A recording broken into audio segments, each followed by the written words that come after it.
Welcome to episode 8 of Queer Onda El Paso.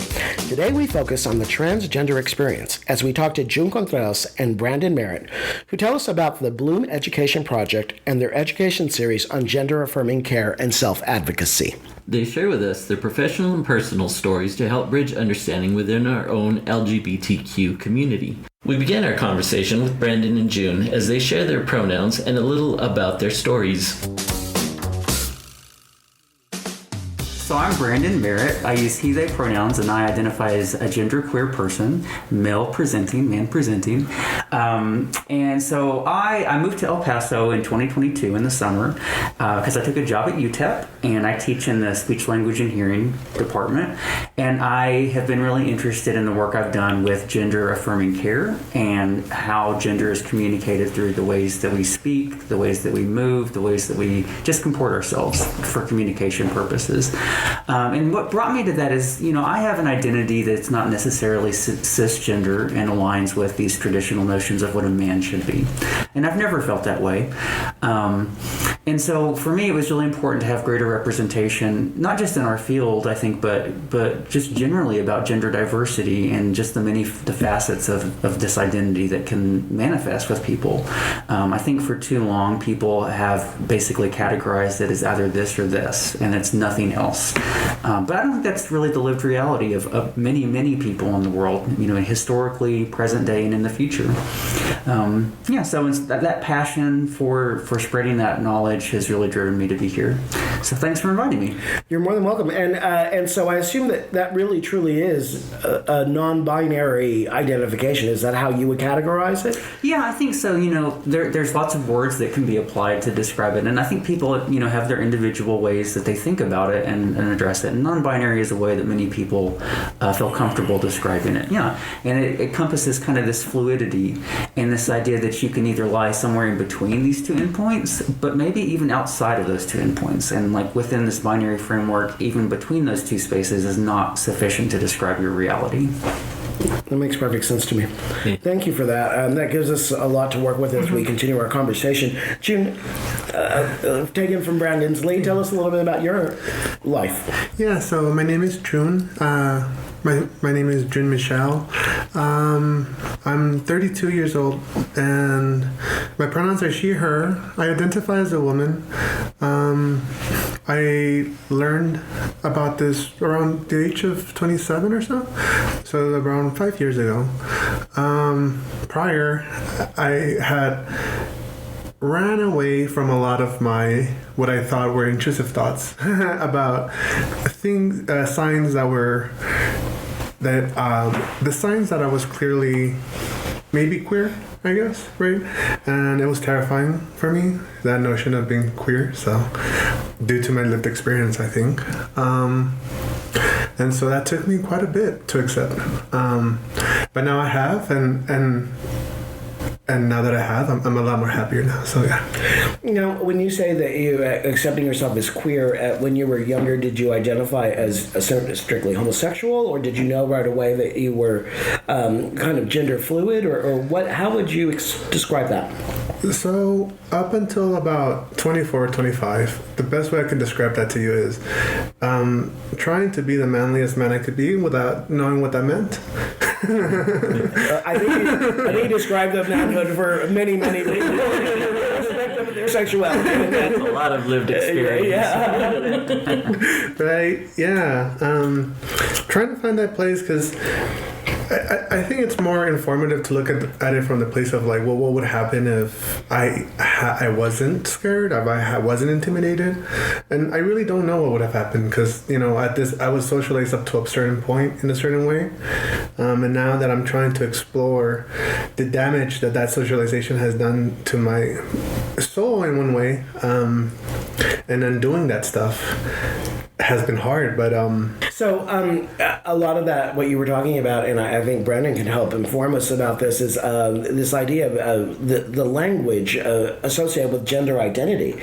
And so if the language isn't available to you when you're a small child, right, it becomes that much more difficult, I would assume, to to identify yourself in those definitions. And I use the word definition not meaning that you're either one thing or the other, but rather to find yourself among these other identities. So when you started to question that as a young boy, what caused you to take that leap to overcome your fear? So, and this is more of a personal thing, but even in the past, I still see myself as a girl. Just a girl in the wrong place. I still being placed, that gender placed on you, like. Because I even remember, like in the second grade, I had a very odd primary school experience. But in the second grade, we would talk a lot about like who was gonna date who and stuff like that, and amongst the children. And we were like 7 or 6 or 8, I don't know how old. And I remember, like I didn't know who to say because I couldn't say the boy that I found attractive, right, or I found pretty in the moment. That's what I thought, and so I had to ask my friend, and from that's like one of the first memories I remember. So it's just I don't know why, but I can't do this, right? I can't express this to this boy or this whatever. And so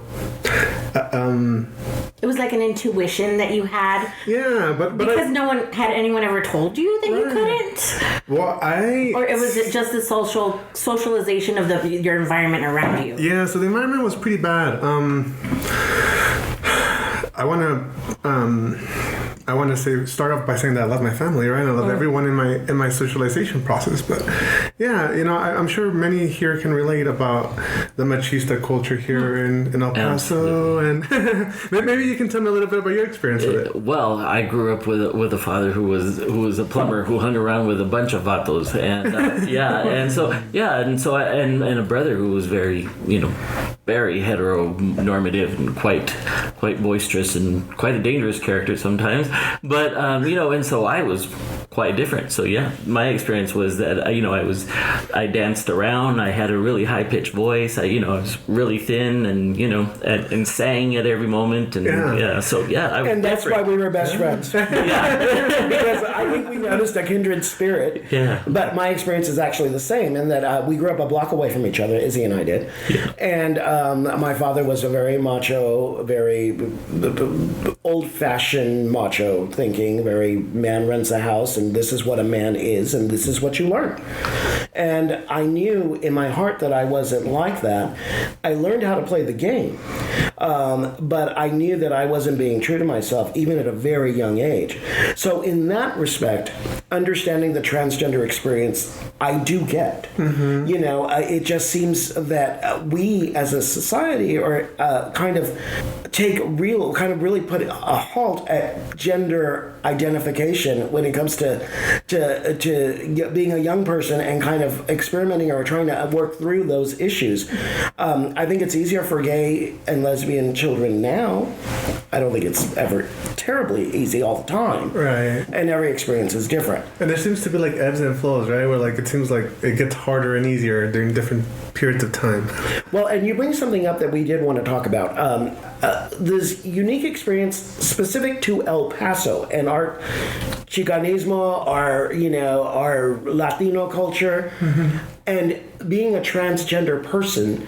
Tell us a little bit about that. I mean, what is your perception? I mean, you've lived your life now and you've lived your truth. So tell us what is your experience in the El Paso community?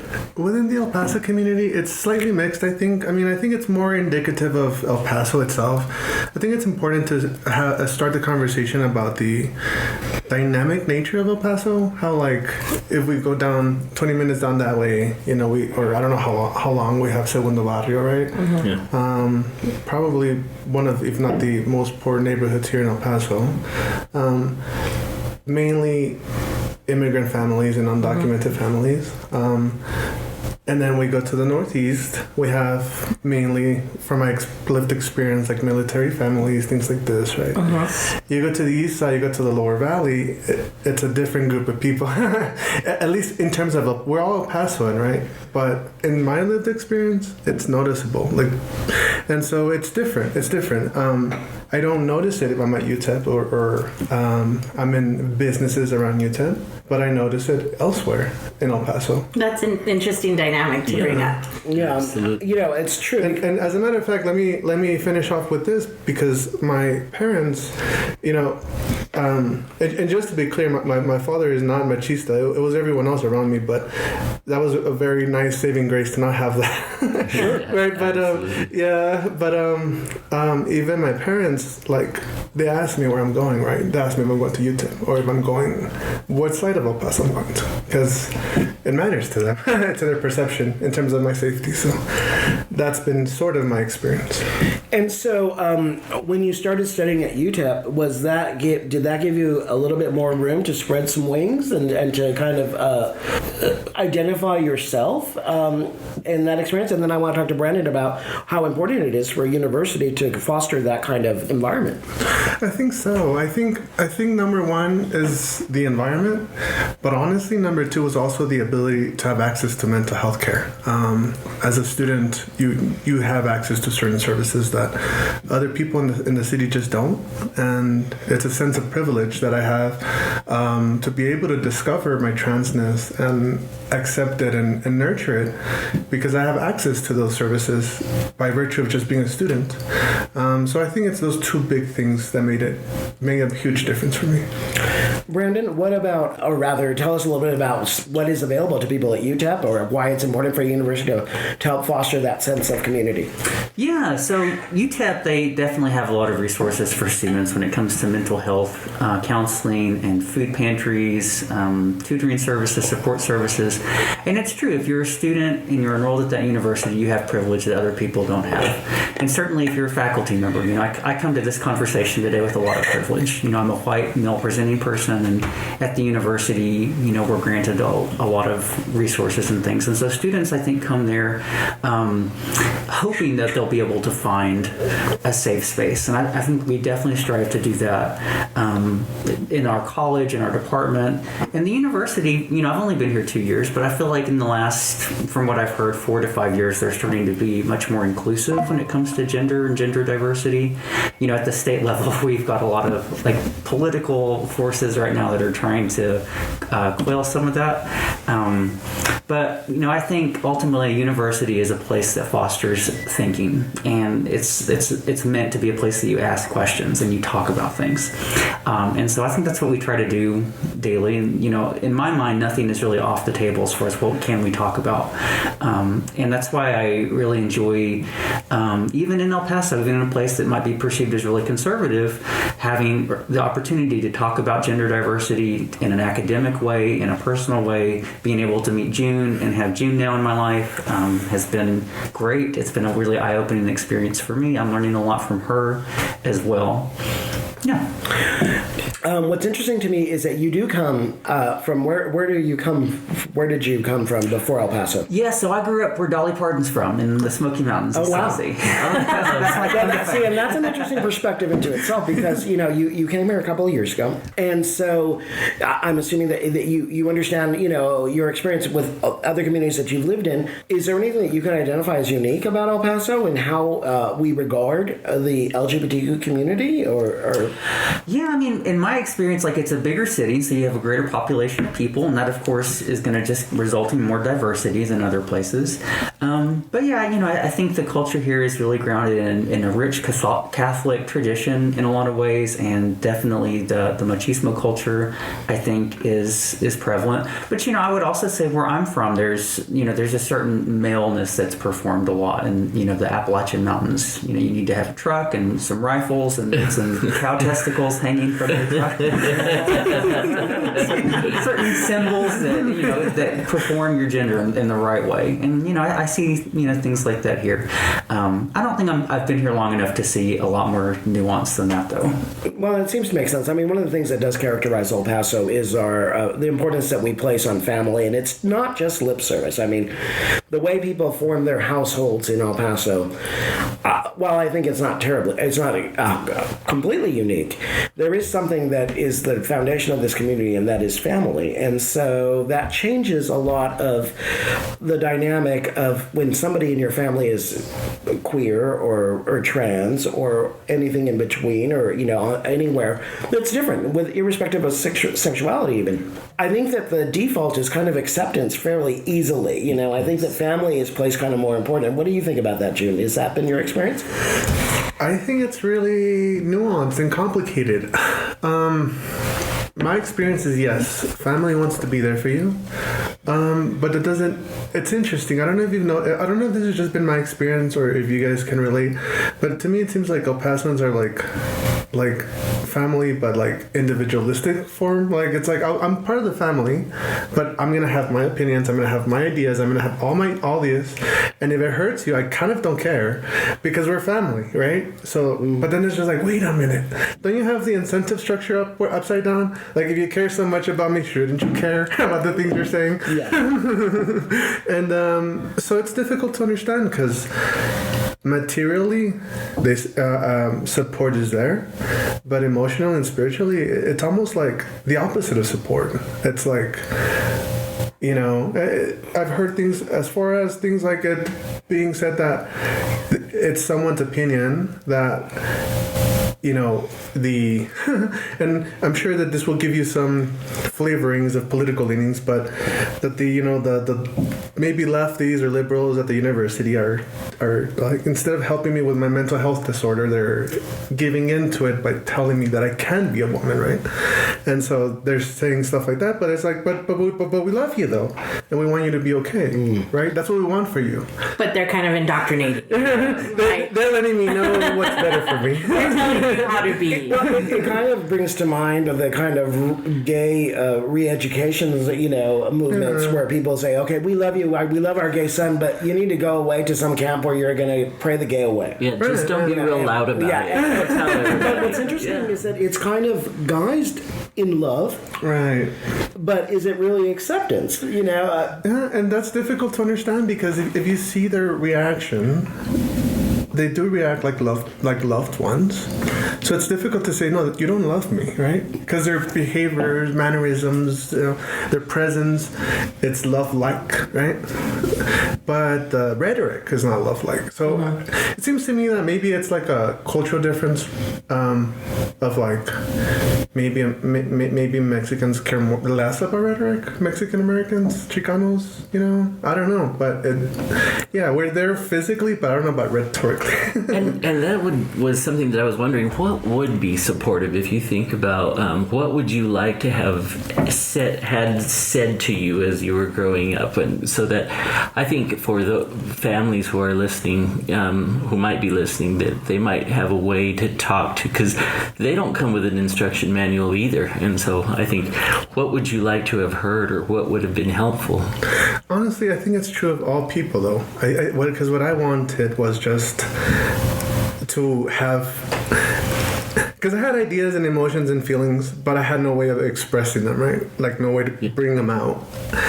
And some help with that would have been nice. That's it. That's all. Just sitting down and be like, what do you need to tell me? Yeah. Or talk to me. But maybe not even that. Maybe just normalizing it, right? Like some people in this world are like this, and some people in this world are like that, and it's okay. It's okay to be this way. If you see these differences in yourself, that's okay. Just literally hearing that. Right.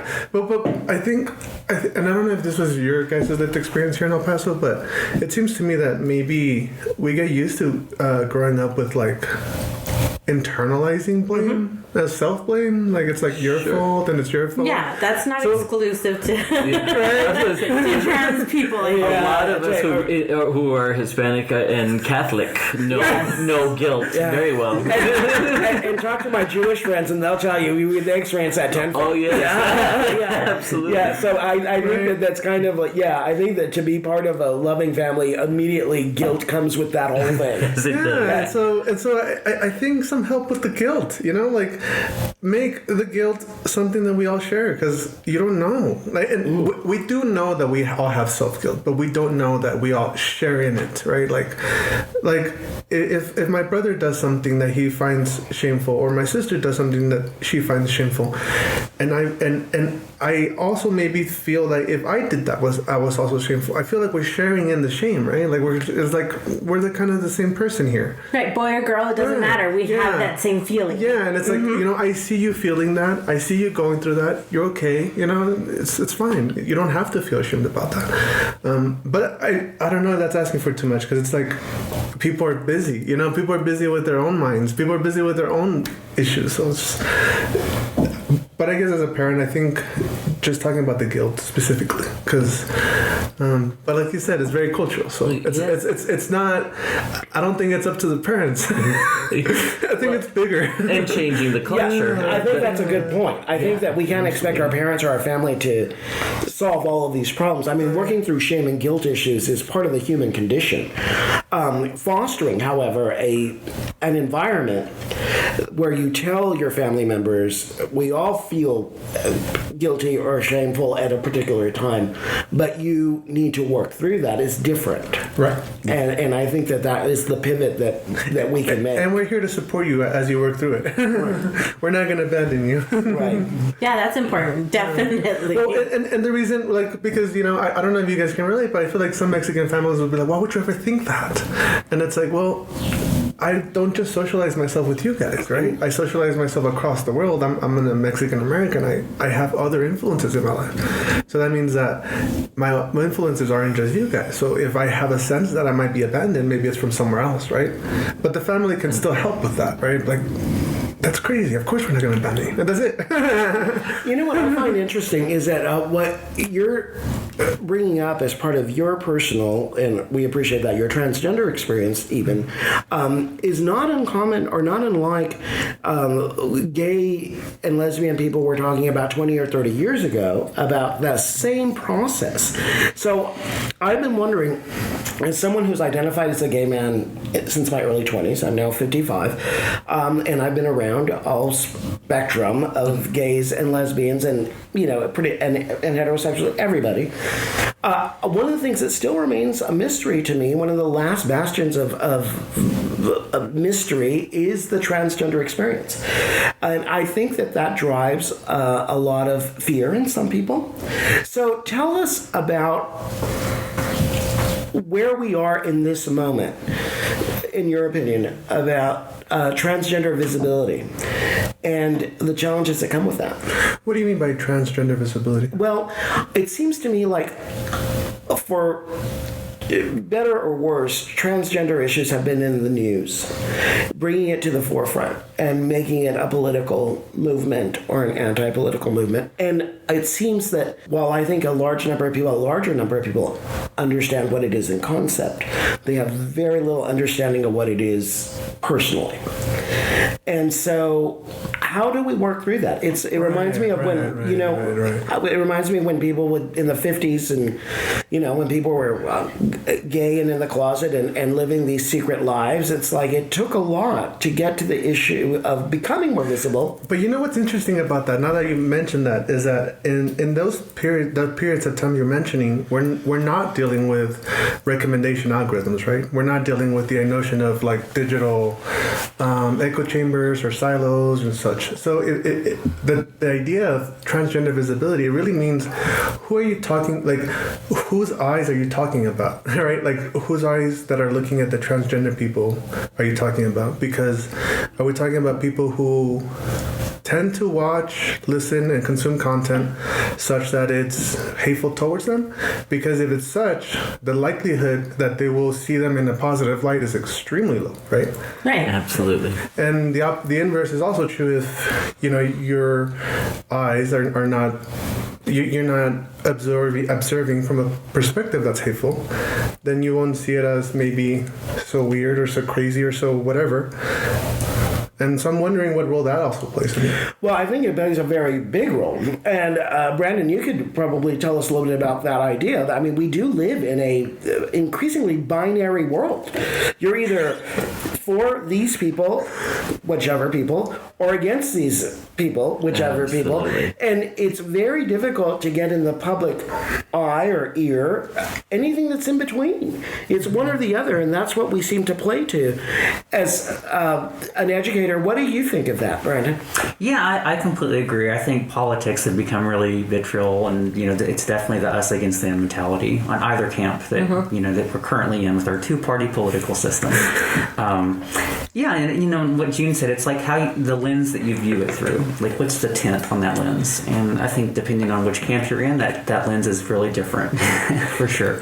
And your orientation to the whole visibility is going to be warped by the ideology that you're surrounded by. So I think didn't they say there was like a golden age of trans visibility, like in the early 2000s, mid 2000s? Have you heard that, June? I have not heard that. I've heard of like golden age of being left alone.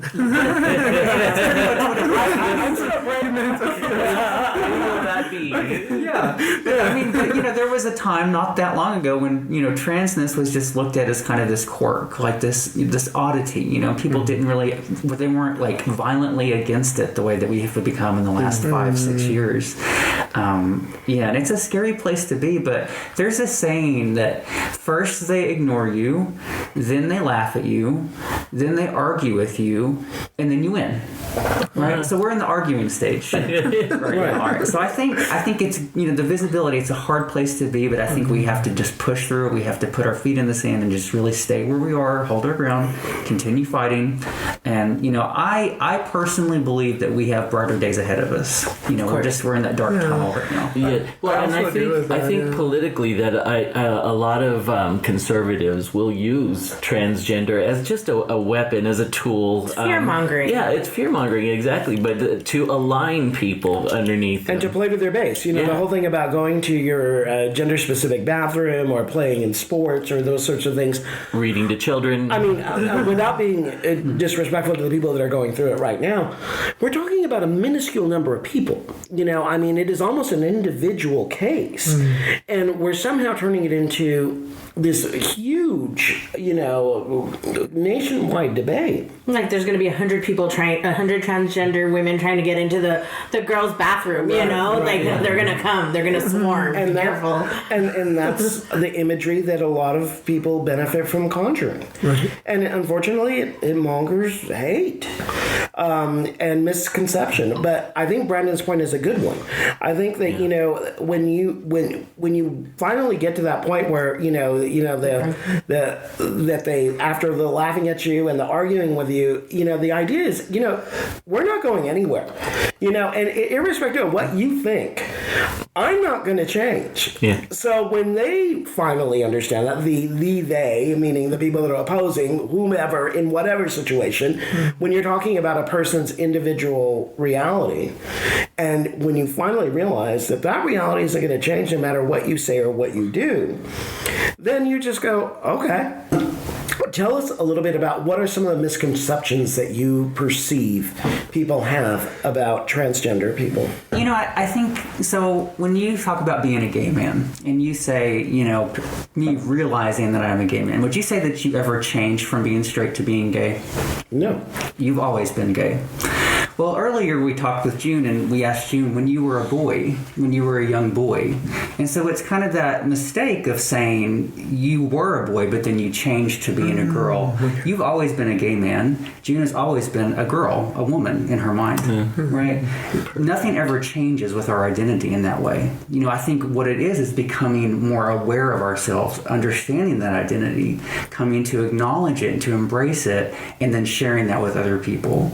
And that's really what the transition process is. It's more about self-acceptance and comfort with expressing ourselves to other people. It's not really a shift in our mental or our identity. You know what I mean? Right. You're not changing anything about you. It's everyone else becoming comfortable what you've already known all along. Well, and I think the other part is letting the other pieces that are not you just drop, right? Like from your life. The facades you've put up, the walls and the protection you've created for yourself. The expectations that the world puts on you. Yeah, right. So like, thank you. That's, because like I remember like when I was 18, so I used to get bullied a lot, and I got physically harmed a lot in my life. And so when I turned 18, I was a very bitter, angry person, and I learned how to like fight MMA, like mixed martial arts, right? I wasn't very good at it, but I remember that was then used against me when I came out. I was like, wait a minute, but you're a man. Remember when you used to do MMA? And it's like, women do MMA. well, yes, but I understand what they're yeah, it's like no, you don't get it. That was a shield. That wasn't what I liked. I was doing that because I thought I had to do that. So now, so I think it goes back to that idea where it's like it's not that I'm transitioning to someone else. I'm just letting myself become who I am, who I always was. Yeah, that makes perfect sense, and that is a true misconception because even as somebody that's, like I said, been out for 30-some years, I still don't understand how to navigate those conversations without making some mistake or faux pas, inadvertently offending somebody. But the thing is that for someone that's going through that experience, it happens all the time. You know, it's something that you've learned to just kind of have to. How do you choose when to educate? Yeah, I was going to say correct, but educate's a better word. Well, I like to. While I agree that it's education, I've gotten aggressive responses from that word, so I changed it in my head to let people know. That's smart. Yeah. Because they were like, what are you thinking to educate me about? Like, oh, sorry. Never mind. Like, you have to think about the idea of education in the first place. Like, people who don't want to be educated cannot be educated. That's true. Yeah. And then if you're dealing with that kind of person, then you have to think about whether setting your boundaries is worth it. And that situation is about, you know, calculating the costs and risks of all that and seeing if it's worth it. But, you know, but if we're excluding those groups of people, we're just talking about like the curious people and accepting people, such as yourselves. I know you guys are curious, and I know you guys are interested in educating. That's the only reason I would be interested in. Let me correct that. That's the reason I was interested in correcting you in that moment.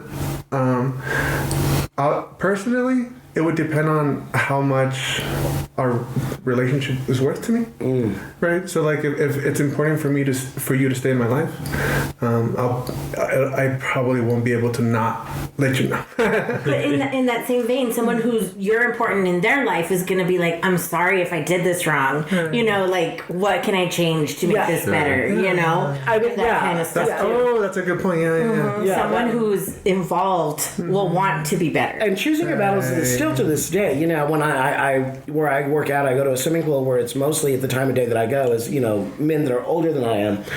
And the ones that just assume, oh, well, your wife is going to, you know, this and this and this. And I say to myself, I don't need to get into this right now, and that's okay. And that person, you know, if I ever see them again, whatever. I don't care if he thinks I have a wife. Right. But then on the other side of that too is that there are people that are genuinely interested and genuinely want to treat whomever with respect. And I think that, like I said, these are kind of new ways to navigate with people that are, which is not just the transgender experience or the homosexual experience or the bisexual experience. We have to learn a whole new set of ways to relate to each other.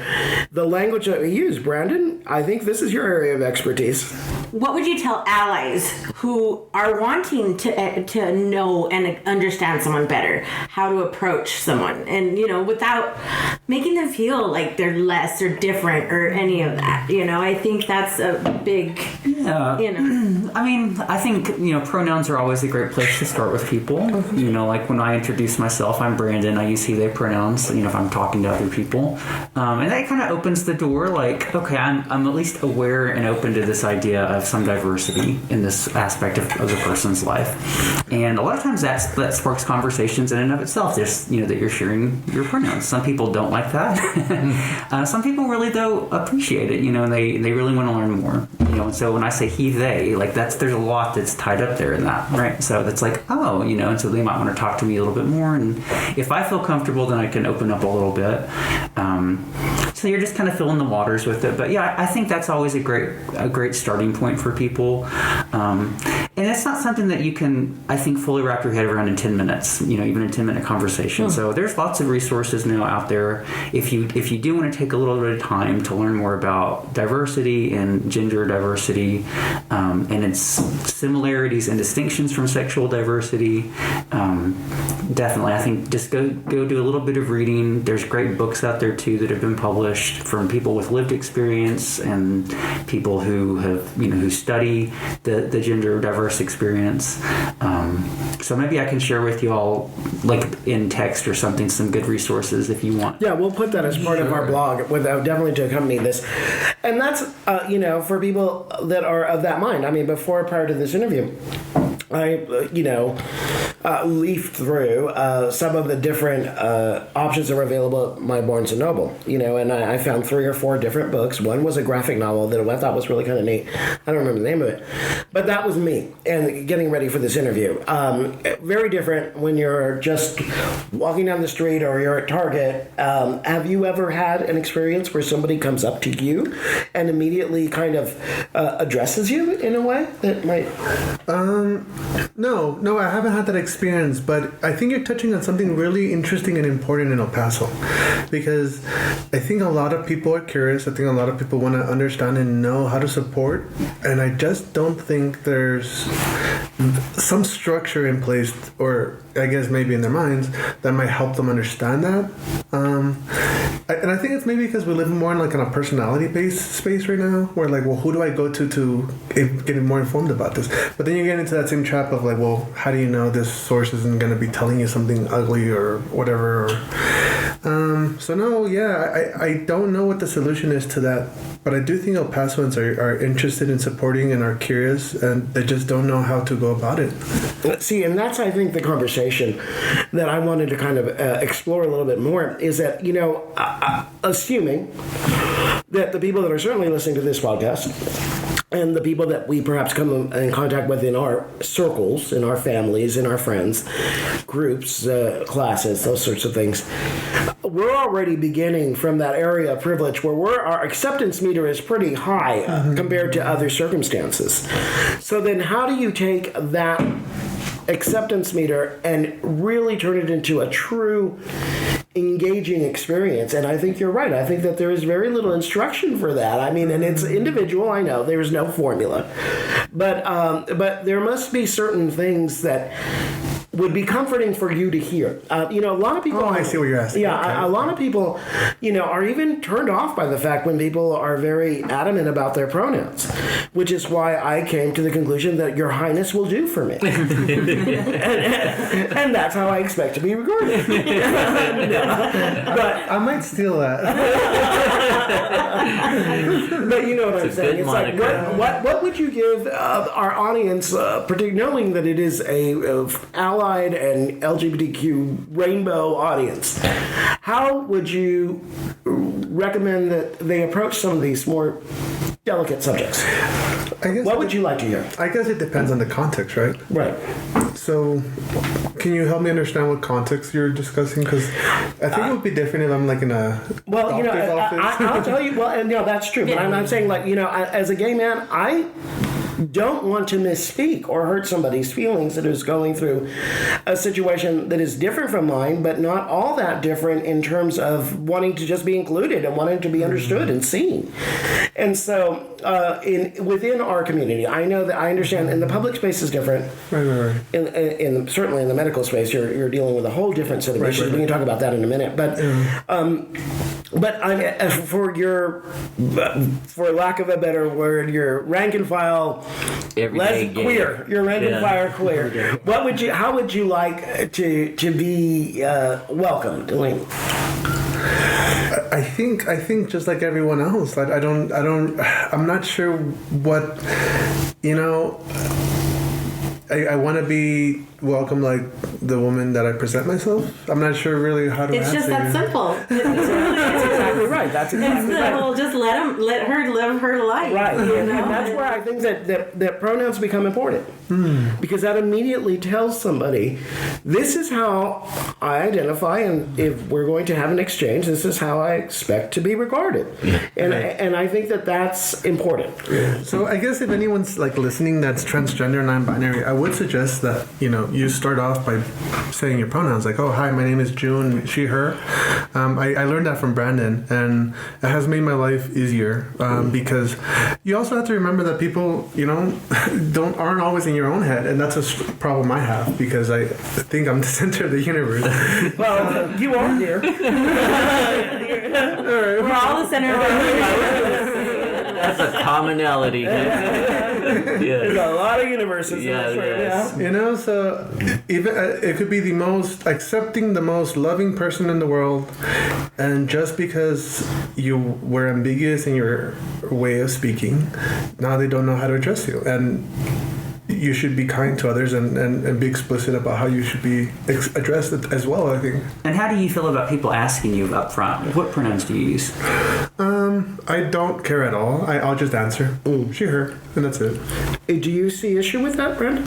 No, I can't speak for everybody, but I find that when people are asked, like that feels really nice, other than just being assumed, right? Because that can be hurtful.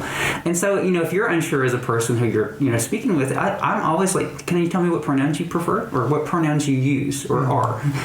There's even debate on the verb that goes after pronouns. It becomes a grammar lesson. Let's face it, a lot of people really need them. But Grammarly. I would say use as a generally okay term. So which pronouns do you use? Use. Okay. Yeah. Well, that's good. Yeah. What I find, just a total sidebar. I'm sure it still exists today, but gay men used to address each other as, oh, look at her and she. So they say something, oh, well, look at her. She thinks that she's the queen of the place to be or whatever, speaking about a man who identifies as a man. I wonder if that confuses the issue even more, in terms of what we don't put that much. We The did snarkiness of gay men. Yeah, that's been a big confusion of my life. But you know what I'm saying? I mean, it's sort of like we threw pronouns out without any regard. Just look at her, or there was a big, masculine lesbian. Oh, he thinks he's something. And we kind of did this. A lot of it is self-effacing, and it's not very healthy. I mean, let's face it. But it exists. And so I wonder. I never thought about this before, but I wondered if that kind of helped color how we regard pronouns within the LGBT community. I don't know. What are your thoughts? I'd like to know what you think about, just using her and she for gay men, and maybe if that I'll tell you that there was a little bit of a journey for me there, because when I became visible as a gay man, I mean, as Brandon pointed out, I was always a gay man or a gay child. I had to work through my own issues of what masculinity and femininity were, and try and find my own identity within those constraints. And so I had landed on the fact that I became kind of like a hyper masculinized, man. And it's like, I'm, wear the big, it was the 90s, so I was wearing like big, work boots and had a big mustache. And I was running around saying, yeah, of course. Timberland is like, gayland in that. You go to the OP on a Saturday night, it would be all these guys in boots and jeans and big mustaches, and everybody really doing this hyper masculine dance. It's kind of like, I'm a guy, and I would say, I'm a gay man, I like men, I'm a man, I want to be treated as a man, and then you would have somebody right next to me go, oh, look at her. Yeah. And I would get really upset about that until I realized it's not meant really as malicious. Maliciously, in that they're not negating how I identify. They're like kind of saying, don't take yourself that seriously, dude. We're all in this together. And when I came to understand it within that context, in the sense of community, within the gay community, then I became okay with it. And I still rarely do that, but if the occasion allows, I still do it. You know, I mean, I'll still say something kind of a play on gender word without it being truly serious. I mean, I think gender can be fun in that way, and I think, you know, it is playful in some ways, and it's part of that community's culture, and it's important for that reason. And like you said, I mean, the purpose of it is more about community building and friendship, camaraderie, relationship building, instead of breaking things down.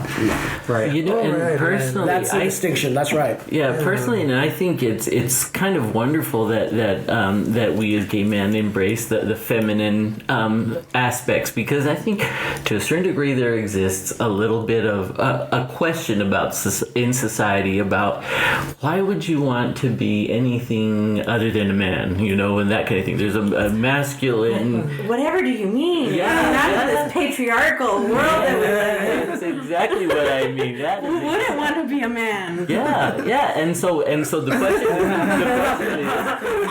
is, She raised her hand. Oh, good for her. And good for her. Just kidding. Yeah, and so I think that for a lot of people, they often see gay men as like, why would you want to identify as a man? And so I think it's kind of cheeky and in your face to use the her and this kind of stuff, because it's like, you know what? I don't care whether I'm identified as kind of feminine. And the other side of that too is that, I mean, by and large, the gay culture celebrates women. Yes, and womenhood. yes, they and do. I mean, drag is a natural extension of that celebration of gender, you know, kind of amplification, and so it's not meant as a derogatory thing, meaning women or the female pronouns are less.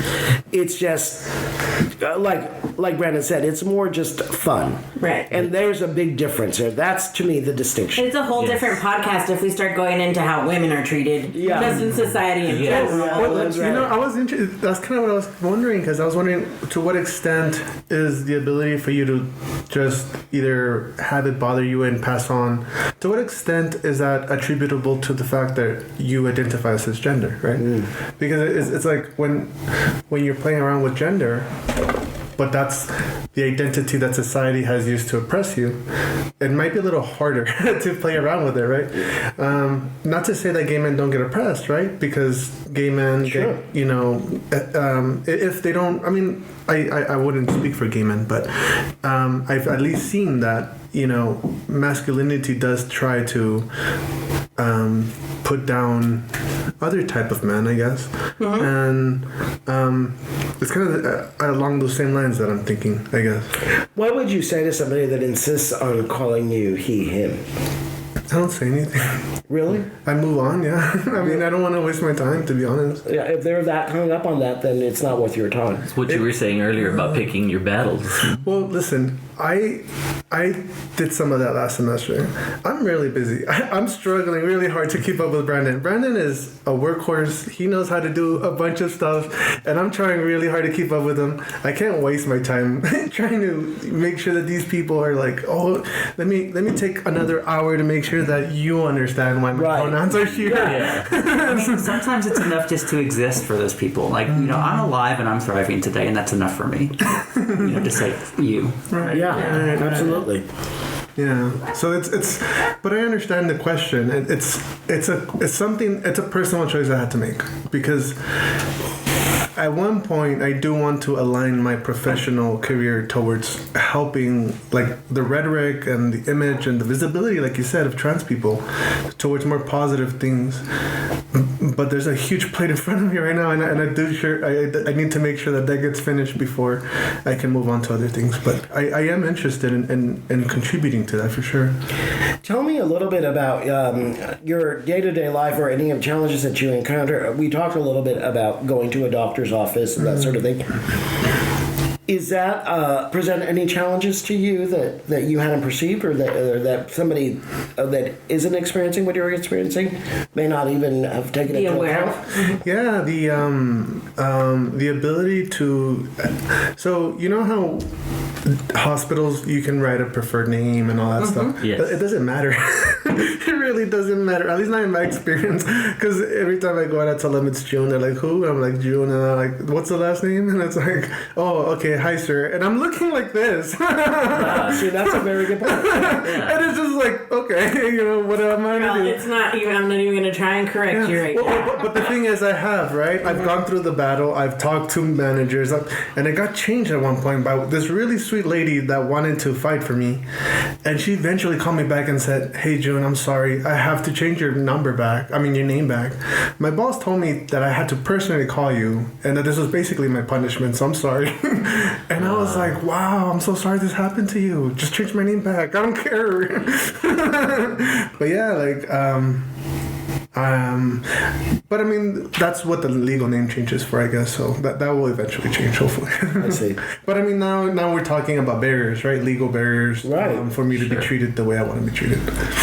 And that's fundamental to acceptance. You know, I mean, it took. Now this is something, and I do completely understand Brandon's point that there is a huge difference between gender and sexual identification. I understand that completely. But for the longest time, before my husband and I could actually get married, I couldn't say my husband because he wasn't my husband. And while a lot of times in spirit you'd have gay unions where it was either their wife or their husband or whatever, and that they would use that, but there was that legal difference. So now we have that legality. Now when I say this is my husband, we file taxes together, or we're on each other's medical forms, we're first next of kin. These are legal benefits that come with the institute of marriage. When it comes to the transgender community, there's still a lot of work to be done on that front, it would seem to me. But I don't quite understand it. This would be an example of it. Yeah, well, specifically like the legal name change, I don't know how to make that better, just because it makes sense that like you would have to go through a court, but the fact that a judge has to approve it is weird, right? Like it's like, Sure. like especially if I don't have like a record or anything, right? And it's just like you have to give a reason, and it's just like that's my preferred name. Like I don't know what else to tell you. Like I want to change my name. I don't know how to make that process better, but It does seem a little ridiculous when someone can get married and change their last name without any questions. Right, and ultimately some judge some judge can deny it, and I could just straight up not be able to do that if they want to, especially in Texas, right? And the other thing I've heard, this is in my personal experience, but I heard from another person that in order to change their gender marker, they had to go to like Austin or something like that. They couldn't just. The judge here said something about it wasn't within their power or something like that. And I don't know how true or not true that is, but the point here being that they had to travel more.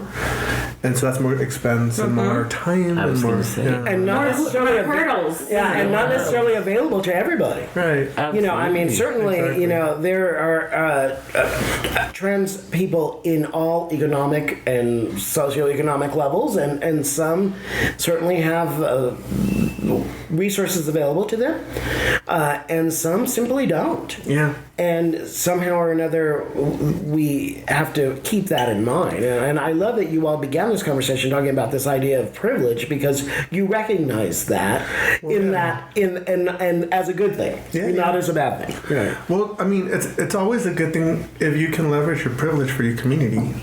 It's exactly right.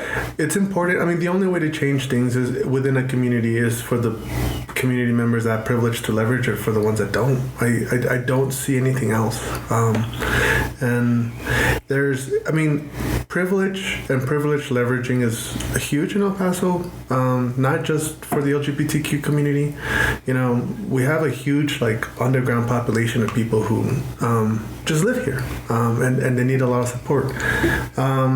And you know, their American counterparts tend to leverage their citizenship for helping those family members.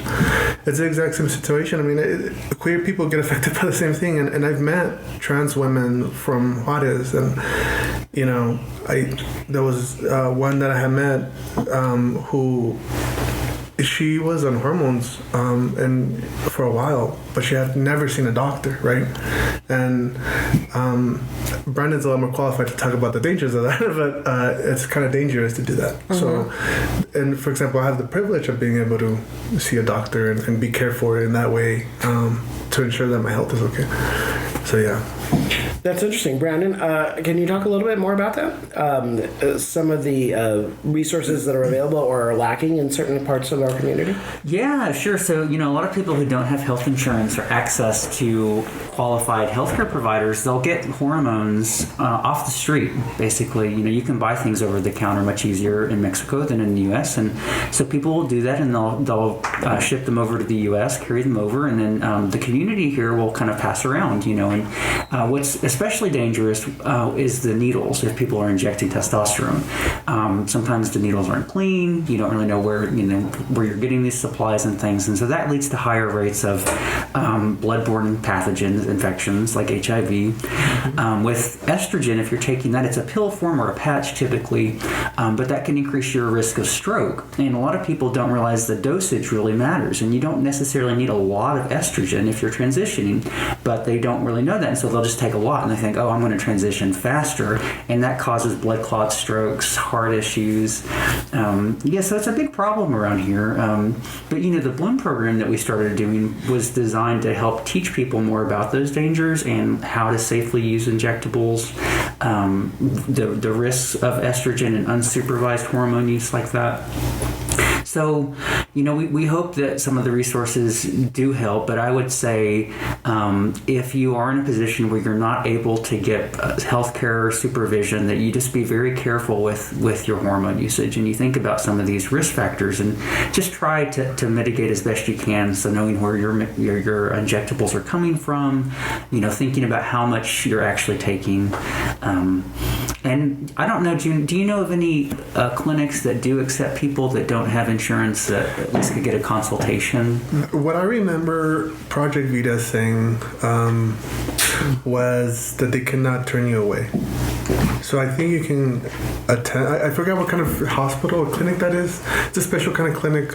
And I should have prepared. I'm sorry. No, that's okay. But We it's can look it up, Project and we'll do a link, with our accompanying. Yeah, Project Vita. I really recommend Project Vita.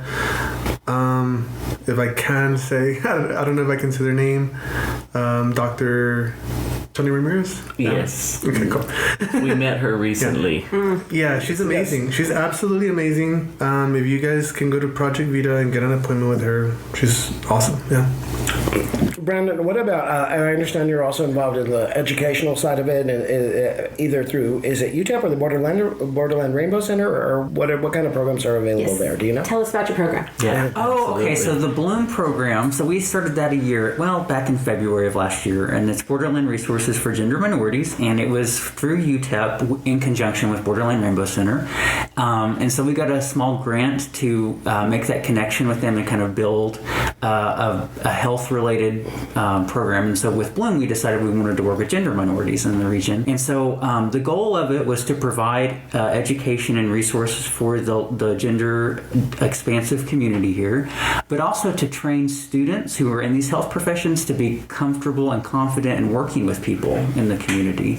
So we have graduate students that actually lead these workshops that we do just under supervision. But so we have pharmacy students, we have speech language pathology grad students, social work grad students, public health grad students, and they actually work at the workshops with the community members providing this education.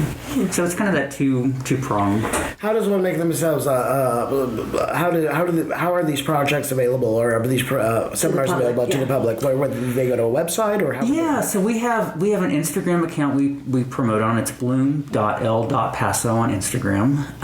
There's also a website we use for registration. It's bloomelpaso.eventbrite.com. So you can go there and find more information about it. Our next one is going to be on April the 20th. It'll be at Borderland Rainbow Center, which I think is, what's the address? Wyoming? We'll link to it on our podcast. Okay, yeah. But it'll be Saturday, April the 20th from 10 a.m. to 2 p.m. and we provide lunch. as well. And so it's kind of a breakout session format where you go and you can visit these different tables with the different topics. You don't have to stay for the whole thing. If you just want to come for one piece of it, that's perfectly fine. So we've been doing that. I think this will be our 10th one.